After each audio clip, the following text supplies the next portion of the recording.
Kinakain ba yan? Apo. Oo. Kain daw. Ano pang gusto mo itanong? Try mo nga. Ikaw gay may crush na. Wala ho, hindi pa ho kasi tuli.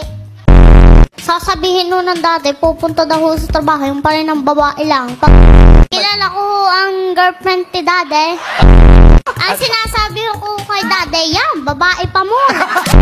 Gusto niya hong sumikat. Bakit gusto niya sumikat?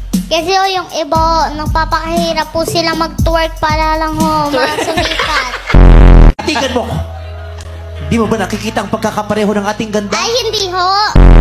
Utot, pinasok sa red. Tawa ng tawa. Kasi sabi po na ate Ann, nalalaglag yung bra ko. Wala po po, di ba sabi niyo po Wala pa magbigay naman ako yun. ng halimbawa. Sabihin mo, walang nanalo. Deserve. Si Kulot. Kulot, anong sabi Kulot? Kung tanungin mo nga si ano, tanungin mo nga si Lucas kung Lalo na ho ako, wala ho. sarap. Pag sahod ko ho, paki-update na lang. Tree house ho. Tree house? Bakit gusto mo ng tree house? 3 bahay yung lalagay ko kasi nga 3.